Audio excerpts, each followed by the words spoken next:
पण आपण किती आपल्या देशात, आपल्या राज्यात, आपल्या तालुक्यात, आपल्या जिल्ह्यात हे एकत्र आहोत. आज आपण हिंदू, मुसलमान, शीख, ईसाई असा कुठलाही भेदभाव करत नाही. पण आपल्या शेजारचा पाकिस्तान हा जिहादी मुस्लिम मानसिकतेतच आपल्याकडे बघत आलाय आणि ती गोष्ट आपल्याला लक्षात ठेवायला लागेल. त्याचा निषेध हा मोठ्या प्रमाणावर आपल्याला करायलाच लागेल.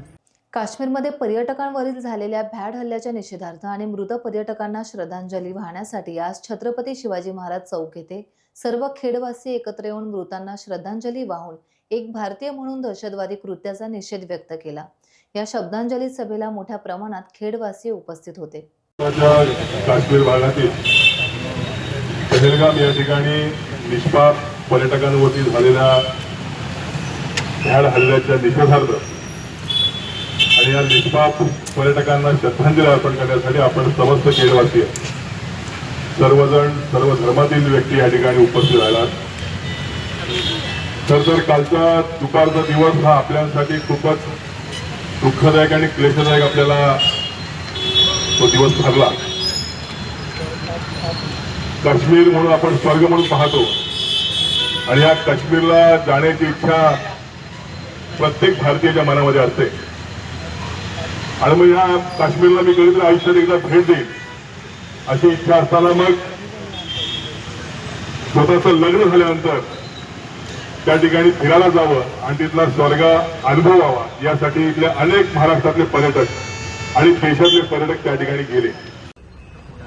आज आपण एका वेगळ्या आणि आपल्या देशावर झालेल्या एका प्राणघातक हल्ल्याच्या निषेधार्थ आणि त्या हल्ल्यात निरपराध जे काही आपले 26-28 जीव गेलेले आहेत आपल्या भारतीय नागरिक त्यांना श्रद्धांजली वाहण्यासाठी आणि या भ्याड हल्ल्याचा निषेध करण्यासाठी इथे सकल हिंदू समाज आणि हिंदू भारतीय स्वाभिमानी नागरिक म्हणून जमलोय.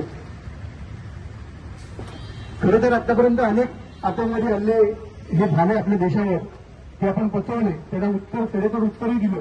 यापुढे या काळ येणार आहे, कारण भारत आता एक विकसित देशाकडे वाटचाल करतोय आणि ती वाटचाल करत असताना असे हल्ले होतील, असे आक्रमण होतील. पण हा जो हल्ला आहे तो एका निर्घृण पद्धतीचा आहे. म्हणजे आलेले जे काही पर्यटक आहेत त्या पर्यटकांना त्यांचा धर्म विचारून त्यांचे कपडे उतरवून एक विदारक चित्र दाखवण्याचा प्रयत्न या सगळ्या आतंकवाद्यांनी, या दहशतवाद्यांनी केलेला आहे.